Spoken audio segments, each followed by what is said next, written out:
Welcome back, everyone. In this episode, what we're going to be looking at is tuning. Now, you can tell I am very much unmakeupped, as I like to call it.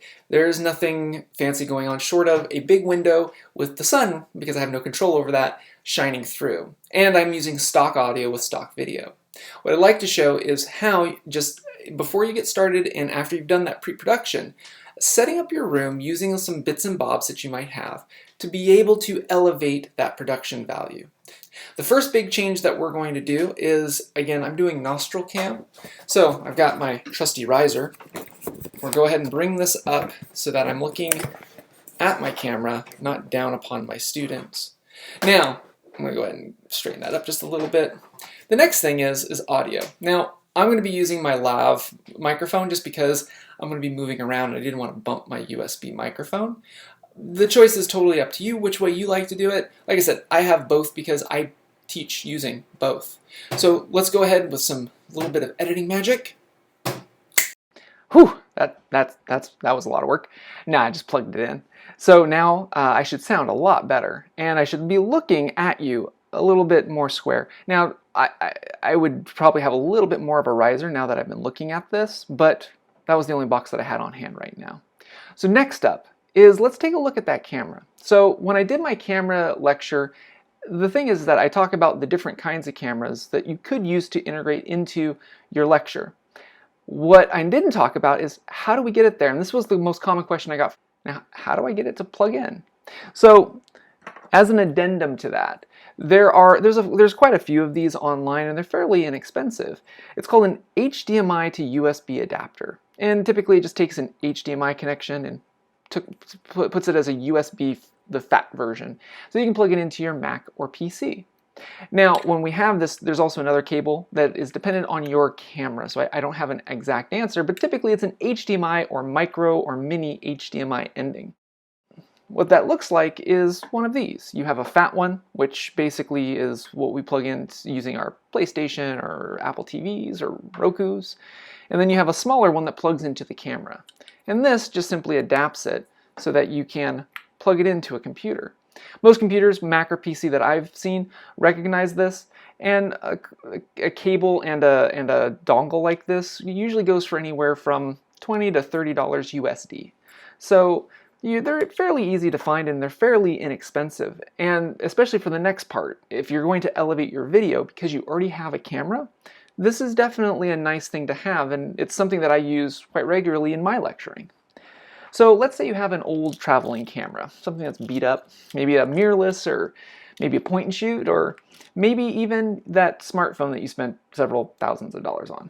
So most phones, including, and I'm making fun of iPhone folks these days, buy the little $40 adapter so that you can use your nice iPhone 32 as your camera. They're actually quite great cameras, but you do have to adapt them no differently than I just said. For a real big camera, you have to have an adapter. It's just this whole thing costs the same thing as this little dongle. Now, for Android users, Android is a lot more prevalent. Mileage will vary because depending on manufacturer, it's going to depend on whether or not they have video out. That's why I kind of shy away from mentioning anything on the mobile side of things other than poking fun at iPhone folk, and going towards if you have that old camera that's been lying around. So let's say we had a mirrorless camera just lying around and I just plugged this in. What does that look like? Well, and I'm back. And so now I've got a mirrorless camera hooked up to my computer, which is why I'm looking down really briefly to make sure that I don't usually have this exact setup, but I want to make sure that I'm still in frame. I've got my good audio. Now, you can have a camera and, a couple of bits and bobs. Cameras rely on light, and all I have this whole entire time is still just a window. So I have an overhead light that I'm going to turn on, but also I would encourage you to look around your house for just desk lamps. Now, with a desk lamp, this is just one that I usually keep on my desk, and I have a little diffuser. Now, I'm a photographer outside of everything, and so this is actually a diffuser that I have for a flash that I no longer have, and I just strapped it on here. But really, you don't have to have a professional photographer diffuser. if you have something like a sheer cloth, something that a little bit of light can come through, it'll help with diffusing the light. And so I want to turn on a couple of lights on top of having a nice big window, or medium-sized window, I should say, and where we can put these lights to kind of better light me as I'm presenting. So let me go ahead and turn on that one. Okay, adds a little extra nice lighting to me. Now I'm also going to turn this guy on, and no fun editing on that one, it just has a little click. And now I have something that I can control if I needed to have extra light. Say, for instance, if I wanted to have something behind me, or if I wanted to have something that's a little bit more side light. Notice my face. Whenever we record, we want to make sure that we don't have any dark or heavy shadows on the face. It's usually very distracting, or shadows behind us. So I'm just going to set this light just a little bit down below.